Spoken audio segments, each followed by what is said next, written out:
Amém. Deus continue abençoando cada um dos seus filhos e possamos descansar nos braços do Pai. Queridos, abram suas Bíblias no Evangelho de Mateus, capítulo 19. Vamos ler a partir do versículo de número 22.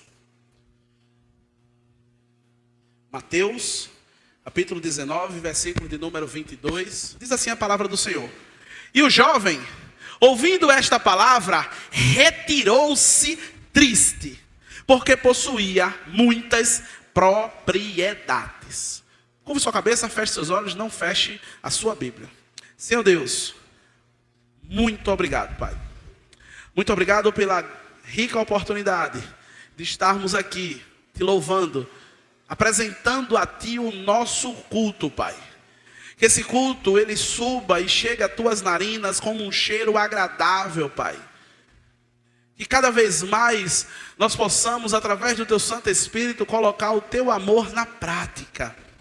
Que vidas, elas possam ser transformadas através do testemunho de cada um dos Teus santos, Pai. Que a Tua palavra habite ricamente no coração dos Teus servos, Pai. E ela possa ser exemplificada na prática. Obrigado por cada vida que o Senhor conduziu até aqui. Obrigado, Pai, por aquelas que nos assistem através desse equipamento de mídia, Pai. Obrigado por tudo que o Senhor é. E, consequentemente, por tudo que o Senhor derrama sobre cada um dos Teus filhos. Te agradecemos por tudo. Em nome de Jesus. Amém. Amém? Queridos, semana passada nós vimos a importância que existe em uma palavra chamada perdão. Nós vimos que Deus, ele opera na reconciliação. Vimos que para nós estarmos vivendo cada dia em sociedade, nós precisamos estar prontos para perdoar. Estarmos prontos para nos relacionar, para nos reconciliar. Por quê? Porque Cristo diariamente, ele nos perdoa. Cristo constantemente, ele nos perdoa. Cristo a todo momento, ele tem nos perdoado. Então na semana passada, nós vimos a temática que falava sobre perdão e reconciliação. Hoje nós vamos trabalhar uma temática que tem por título a escolha que define o futuro. A escolha que define o futuro. É interessante porque a todo momento nós somos instigados a escolher. O nosso cérebro, ele processa. Nós estávamos estudando aqui na quarta-feira o livro Uma Vida com Propósito. E no livro ele tem um dado muito interessante, que o nosso cérebro, ele processa mais de 15 mil decisões diárias. Às vezes você nem imagina o porquê você decidiu a roupa que você veio hoje. Antes de você escolher a roupa, o seu cérebro ele já tinha tomado diversas decisões, diversas opções, diversas combinações, até chegar nessa que você escolheu. As mulheres que os digam. Eu olho para o Williane está de preto. Eu vou tomar água, quando eu olho para ela, ela está de amarelo. Eu digo, o que aconteceu? Eu vou fazer outra coisa, quando eu volto, ela está de vestido. E para sair, ela sai de calça. É difícil. Eu fico lá sentado, fazendo o que eu estiver fazendo, aí fico o fuzuê lá em casa. 5 minutos para a hora que foi estabelecida para nós sairmos, eu começo a me arrumar. Entro em Tiffany ou no Surfista Prateado. Cadê o povo? São muitas decisões. Mas algumas dessas decisões, elas definem o nosso futuro. E aí nós vamos fazer um panorama, antes de chegarmos ao texto da mensagem, um panorama nesse capítulo 19. E aí, nós vamos ver no capítulo 19 que Jesus, ele continua a sua trajetória. No versículo 1, nós vamos ver que ele está de saída da região da Galileia e está indo, naquele momento, para a região da Judeia. É uma coisa interessante nessa situação. O texto, ele diz que...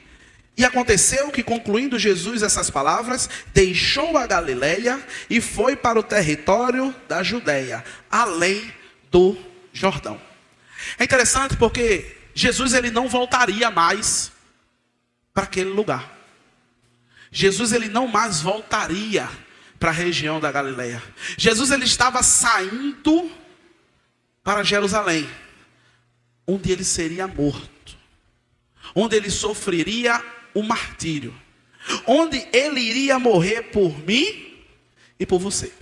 Aqui eu abro um parênteses, à guisa de introdução, de algo que é interessante, porque as pessoas daquele lugar, elas não sabiam que Cristo não ia voltar mais. Elas estavam ali com Cristo, elas estavam próximas a Cristo, elas estavam vendo Cristo fazer determinadas coisas, mas ele foi embora. E talvez na mente de alguns ele iria retornar, mas ele não mais retornaria. Sabe o que isso me faz pensar? Será que você sabe se a pessoa que está do seu lado estará com você amanhã?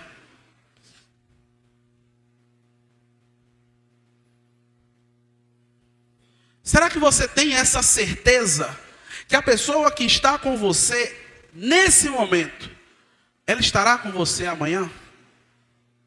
É interessante porque há 21 dias atrás, numa segunda-feira, estava falando com um colega, um amigo, um brother, um parceiro, uma pessoa que me levou à igreja, uma pessoa que esteve comigo durante muito e muito tempo, uma pessoa que, mesmo longe, nos ajudava de maneira constante, mesmo não sendo daqui. Eu falo com ele na segunda-feira, e ele estava no hospital, tinha ido fazer um procedimento, e aí ele disse, olha, sexta-feira eu vou estar saindo daqui. Sexta-feira a gente vai lá, conversar com um rapaz que vai estar também dando aula de jiu-jitsu aqui. Na terça-feira, eu mando mensagem para ele, à noite, e eu disse, olha, me diz aí qual é o nome do hospital, porque amanhã eu estou de bobeira, e amanhã eu vou aí, e a gente troca uma ideia. A mensagem não chegou até ele. Naquela mesma noite ele faleceu. Queridos, precisamos ter em mente que às vezes nós gastamos muito tempo com as coisas, que não teremos tempo de usá-las com as pessoas. Às vezes nós gastamos muito tempo com as coisas, que não teremos tempo de usá-las com as pessoas. Se é para amar, ame hoje. Se é para cuidar, cuide hoje. Se importe hoje. Faça tudo isso hoje.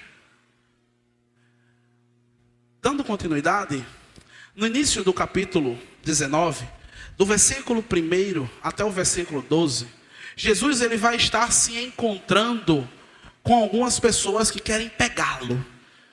Infelizmente existiam muitas pessoas que não conseguiam enxergar as maravilhas que Cristo estava operando e ficavam querendo pegar os detalhes. É o famoso mimizento, é o famoso cri-cri. Aquele que não consegue ver 99,9% das bênçãos que Cristo está fazendo, mas ele vê algo que aos olhos dele não está correto, que é 0,01%, e aí ele começa a encriquiar nesse processo. Esses que aqui se encontram, eles estavam querendo pegar Jesus. Eles estavam querendo cruzetar Jesus. Eles estavam querendo fazer um arapuca para Jesus. E aí, ele começa a falar sobre casamento, sobre divórcio, dizendo que era lícito o homem repudiar a sua esposa. E aí, se Jesus dissesse que não, ele era pego porque Moisés disse que sim. Se Jesus dissesse que sim, ele era pego porque o próprio Deus disse que o homem deixaria o seu pai e sua mãe e unir-se a sua esposa, seriam uma só carne, e que Deus uniu, o homem não separa. Eles colocam Jesus em uma cruzeta, mas Jesus, ele é extraordinário. E ele diz que o divórcio não é invenção de Deus. Foi uma concessão dada por Moisés, por conta da dureza do coração do homem. Então eles não conseguem pegar Jesus. Jesus se sai dessa situação. Mas para frente, do versículo 13 até o versículo 15, a gente vai ver algo extraordinário. Nós vamos ver Jesus impondo as mãos sobre algumas crianças. Nós vamos ver Jesus abençoando as crianças. Nós vamos ver Jesus demonstrando cuidado, amor, carinho. Assim como ele já tinha demonstrado no capítulo 18, ele faz mais uma vez. As crianças queriam chegar perto dele, mas os discípulos disseram: não. Esse menino aí com o nariz correndo, cheio de remelo, cabelo bagunçado. Não, perto de Jesus não. Jesus diz: ei, peraí. Deixa vir a mim esses pequeninos, porque deles é o reino de Deus. E é interessante, queridos, o cuidado de Cristo com os pequeninos, o cuidado de Cristo com as crianças. E aqui também eu faço um segundo parêntese, porém voltado agora para os pais. Pais na ideia de mãe e pai. Queridos, Cristo, ele demonstra a necessidade de nós criarmos bem os nossos filhos. De nós criarmos bem os nossos filhos. De sermos bênçãos na vida deles. Por vezes imaginamos que ser bênção, se faz ganhando muito dinheiro. E por vezes dando a eles o que nós não tivemos. Muitas vezes existem alguns pais que eu escuto muito isso na escola que eu trabalho. O meu filho tem tudo o que eu não tive. Eu faço para ele ter tudo o que eu não tive. Pois é, querido. Mas às vezes isso faz com que nós criemos, ou que haja uma brecha, uma lacuna, uma ausência extraordinária. E aí nós ficamos ausentes para ganhar mais. E aí eu vou citar uma cifra. Eu fico ausente para ganhar mais R$1.000 no meu orçamento. Só que essa ausência vai precisar ser preenchida. E aí eu pago R$800 para alguém cuidar daquilo que, numericamente falando, afirma ter o valor de 200. Ou eu lanço nos braços dos avós, terceirizando assim a educação das nossas crianças.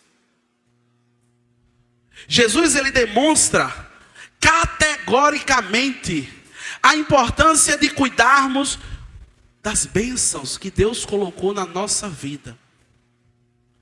Pais, hoje, feliz Dia dos Pais a todos. Nós precisamos ser pais. Precisamos ser presentes na vida dos nossos filhos. Queridos, infelizmente, as nossas crianças, por vezes, elas crescem com uma família de final de semana. Uma família de final de semana, onde eu encontro meu pai e a minha mãe apenas no final de semana. E se eles não estiverem tão ocupados, eu vou curtir um pouquinho eles. Mas se tiver outras ocupações, a gente segue o bonde. E aí o que é que acontece? Essa ausência faz com que cada dia mais aumentem os casos de ansiedade, de depressão infantil. De 2013 a 2019, esses transtornos mentais, eles já haviam aumentado cerca de 40%. Quando a gente chega de 2020 até os dias atuais, nós temos um aumento de mais de 100%. O índice que era de 11 passou a ser a 25. Podemos afirmar que uma em cada 4 crianças ou adolescentes, eles sofrem de alguns desses transtornos, seja de ansiedade ou de depressão. Assim como Cristo colocou a mão sobre as crianças, nós devemos fazer o mesmo. Nós devemos cuidar dessas pedras preciosas que Deus, o nosso Senhor Jesus Cristo, colocou nas nossas mãos. Chegamos agora no centro da mensagem de hoje. Um homem que tinha muitos desejos, e um deles era estar no céu, era ter a vida eterna. Para isso, ele terá que fazer uma escolha que definiria o seu futuro. Nós vamos ver como se desenrola esse bate-papo entre este homem e Cristo, e aplicar à nossa vida essas verdades que vamos ler. No versículo 16 do capítulo 19, nós vamos ver algo bem interessante, que diz o seguinte: um homem veio a Jesus com a seguinte pergunta: bom mestre, que ações devo fazer para obter a vida eterna? Muitas vezes a gente pode se perguntar: o que é que eu tenho que fazer para ir para o céu? O que é que eu tenho que fazer para ter a vida eterna? O que é que eu tenho que fazer para andar nas ruas de ouro e de cristal? Muitas vezes achamos que isso são ações práticas. Muitas vezes achamos que o caminho que nos leva ao céu, ele é pavimentado, calçado, asfaltado por tudo que nós fazemos aqui na terra. Parece que o caminho que leva ao céu, ele é construído conforme as coisas que nós vamos fazendo. E aí, se fizermos coisas boas, ele vai sendo construído. Eita, no meio do caminho eu fiz coisa ruim. Eita, destrói tudinho. Queridos, é necessário saber que a salvação, ela não pode ser conquistada, ela não pode ser comprada, nem muito menos barganhada. Ela é concedida pelo próprio Deus. Efésios, no capítulo 2, no versículo 8, ele diz: pois pela graça sois salvos, por meio da fé. Isso não vem de vós, é dom de Deus. Sabe o que é que precisa para nós irmos para o céu? Crer.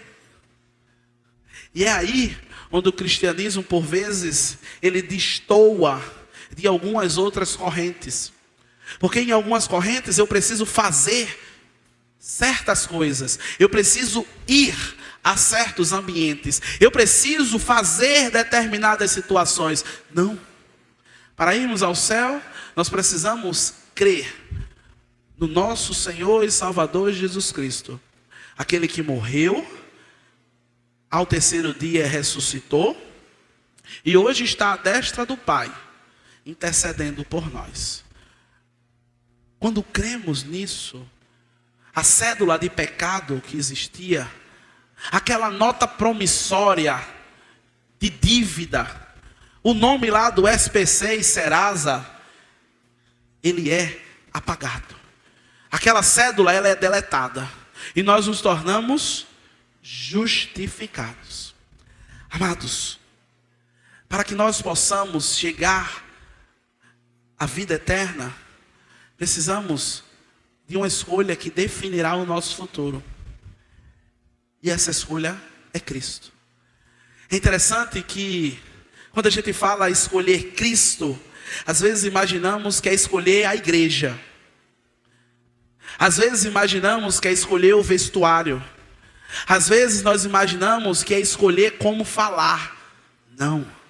Escolher a Cristo envolve uma entrega do meu coração a Ele. Envolve eu colocar Ele no centro da minha vida. E isso definirá o seu futuro. É interessante porque a resposta de Jesus ela é bem bacana. No versículo 17 ele diz: por que você me pergunta sobre o que é bom? Perguntou Jesus. Há somente um que é bom. Quem é? Quem é? Deus. Esse homem, queridos, era alguém provavelmente correto. Era aquele típico politicamente correto. Uma pessoa que aos olhos da sociedade era alguém bom. E muitas vezes também aos seus próprios olhos. Por isso, Jesus afirma que só há um bom, que é Deus. Muitas vezes, nós nos achamos bons. Nos achamos aptos ao céu. Eu não me acho não, isso não. Acha. Quando você olha para alguém e você diz: misericórdia, esse daí só Jesus na causa. Você está se julgando melhor do que aquela pessoa. Quando você olha para aquele seu vizinho, que é 24/48, com som ligado, tocando terror e tal, e você está lá dizendo: para aí, só Jesus na casa, isso é uma praga. Está fazendo peso na terra. Muitas vezes, por estarmos nessas quatro paredes, achamos que aquelas pessoas que estão lá fora, elas não podem ter acesso aos céus.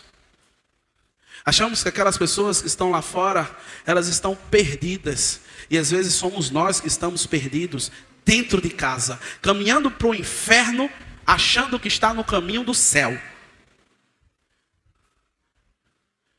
Não há um bom sequer.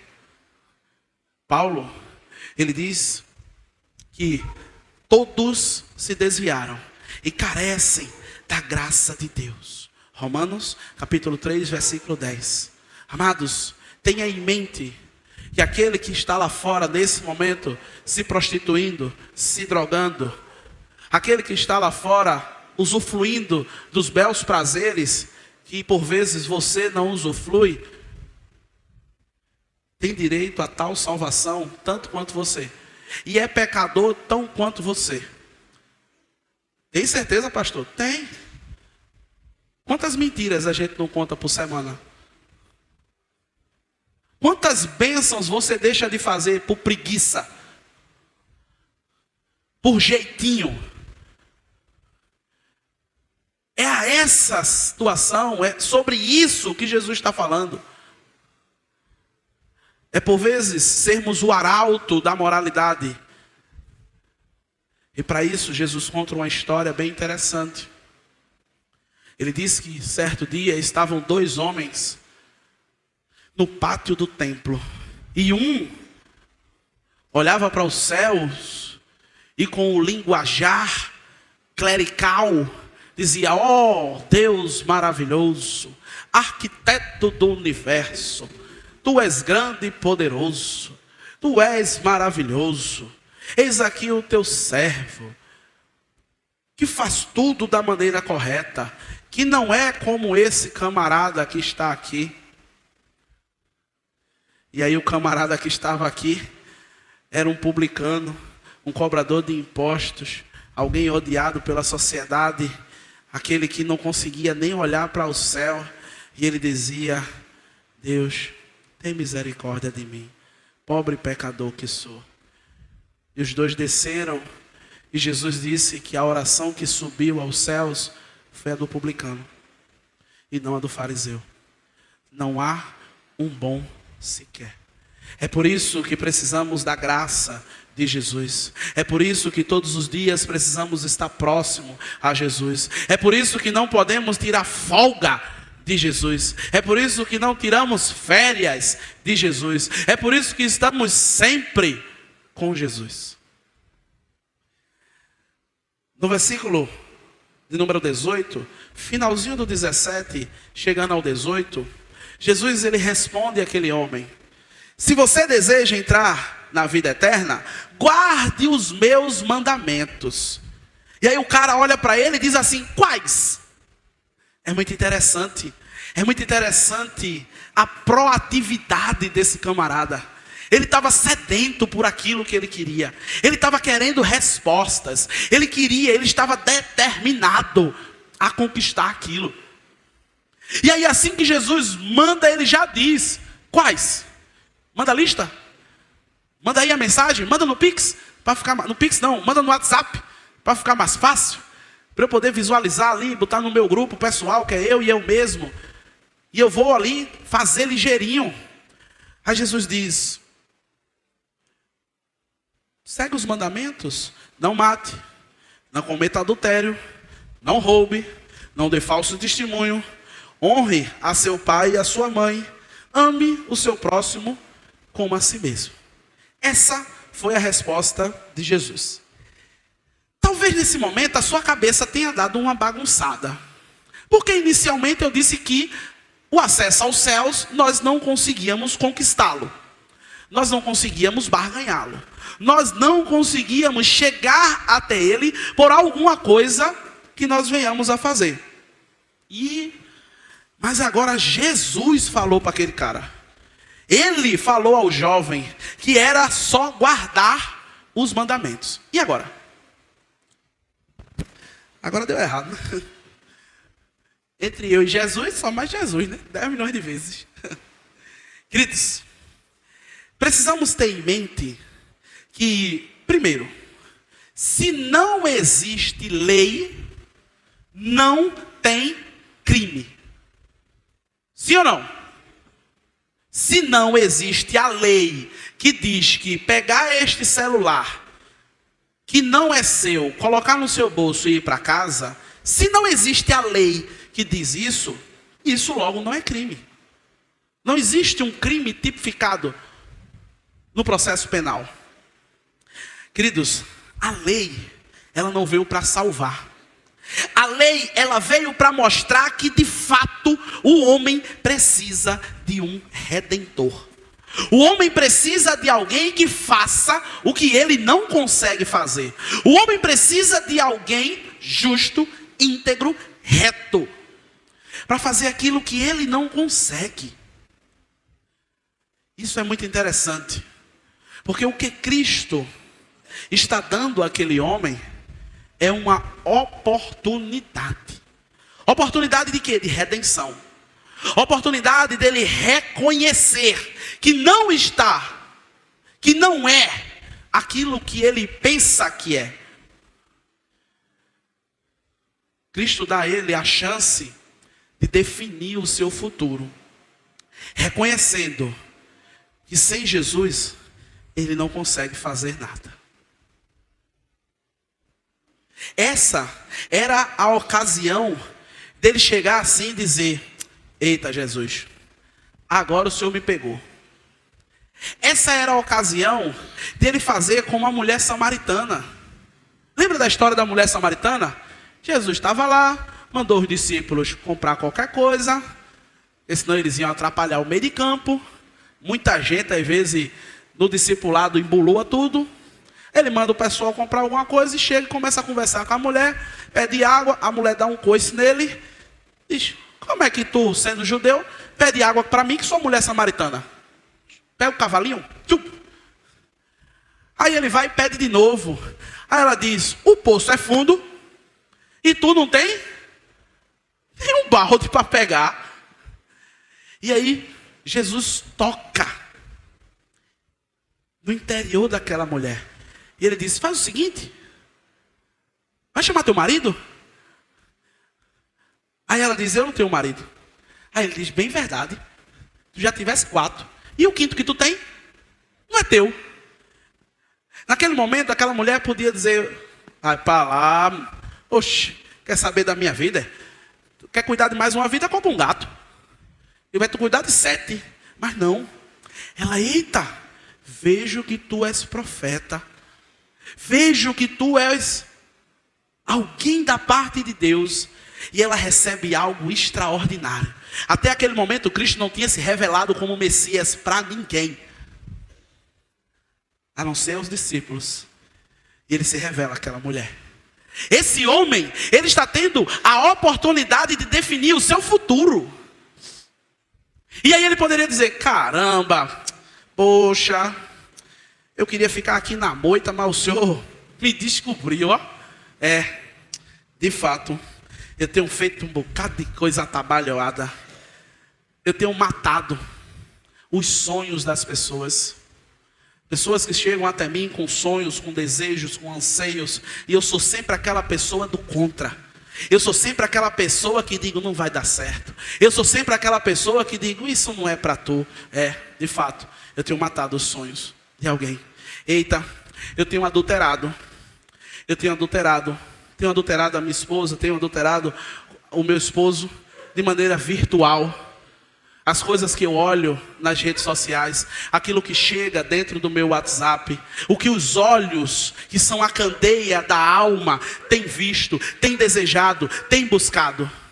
De fato, Jesus, eu estou errado aí. Eu tenho roubado também o Senhor. Eu não queria dizer isso não, mas eu tenho roubado. Eu tenho roubado o tempo que eu deveria dedicar ao Senhor, eu tenho roubado. Os recursos que eu deveria dedicar ao Senhor, eu tenho roubado. O talento que o Senhor me deu, que deveria ser dedicado ao Senhor, eu tenho roubado. De fato. Obrigado por essa oportunidade, Jesus. Obrigado por essa oportunidade de eu reconhecer tudo aquilo que eu tenho feito, Pai. O Senhor é maravilhoso. Eu esqueci de uma coisa. Eu também não tenho dado muito testemunho, não. O pessoal lá na minha rua mesmo, no meu trabalho, o pessoal nem sabe que eu sou crente. Às vezes tem cotinha para ajudar o pessoal lá, eu me saio. Às vezes tem alguém para abençoar, eu sou o primeiro a correr. Honrar pai e mãe, só se eles forem bons. Ou se eles tiverem sido presentes na minha vida. Porque senão, para fora. Pois é, queridos. Essa é uma oportunidade de fazermos uma escolha. Uma escolha que mudará o nosso futuro. Mas infelizmente, essa primeira chance de mudar o futuro foi desperdiçada. A resposta dele foi: tenho obedecido a todos esses mandamentos, disse o homem. O que eu tenho que fazer mais? Esse cara era muito bom, bicho. Esse cara era fantástico. Muito audacioso. Ele diz, não, tudo isso aí eu tenho feito. Eu tenho seguido ali, à risca. Parafraseando, ele disse, eu pago os meus impostos, trabalho dia e noite, sou uma pessoa honesta, vou para a igreja todo domingo, dou ofertas, faço caridade, nunca matei, nunca traí minha mulher, sou verdadeiro. Fora isso, eu preciso fazer mais o quê? Fora isso, eu preciso fazer mais o quê? Muitas vezes, talvez essa seja a nossa pergunta. E Jesus responde. Ele diz, se você quer ser perfeito, vá, venda todos os seus bens e dê o dinheiro aos pobres. Versículo 21 de Mateus 19. E aí, ele continua dizendo, depois de você dar aos pobres, você vai ter um tesouro no céu. Depois, venha e me siga. E aí, o versículo que lemos inicialmente diz: quando o rapaz ouviu isso, pegou o beco, foi embora, triste, porque tinha muitos bens. Queridos, nesse momento, Cristo ele dá uma segunda chance para aquele homem. Ele não conseguiu ser redimido na primeira. Naquele momento que ele faz a primeira pergunta e Cristo responde dos mandamentos, é para ali ele já resolver a parada. Mas ele não resolveu. Mas Cristo é extraordinário. Ele sempre nos dá uma oportunidade. Ele sempre nos dá uma segunda chance. Ele sempre nos dá um renovo. Porém, essa chance foi desperdiçada. E antes, queridos, que alguém saia daqui vendendo os seus bens e distribuindo e fazendo isso e fazendo aquilo, antes dos amados fazerem isso, mas se quiserem fazer, depois eu mando aí o meu Pix. Mas antes dos amados fazerem isso, Cristo não estava falando de dinheiro. Não. Não era daquilo que Cristo estava falando. Para definir o seu futuro, o que Cristo estava dizendo àquele jovem é que nada poderia ocupar mais espaço na vida daquele homem do que Jesus. Para definir o meu futuro, o seu futuro, nada pode ocupar o espaço de Cristo na minha vida. Nada pode ocupar o tempo que eu devo dedicar a Cristo. Deus, ele não pode ser o segundo, o terceiro, o quarto, o quinto, o sexto, o que sobrar de planos na sua vida. O que Cristo estava dizendo àquele homem era que o foco dele estava errado. O foco dele estava nas coisas e nas bênçãos de Deus.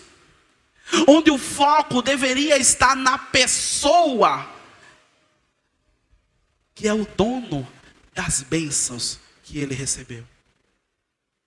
Amados, para definir o nosso futuro, nós precisamos colocar Deus onde ele deve estar, de fato e de direito, que é o centro das nossas vidas. Você pode fazer o que quiser, ser quem você imaginar, ir aonde você desejar, mas sem Cristo, mas se Cristo não for o centro da sua vida, nada vai adiantar.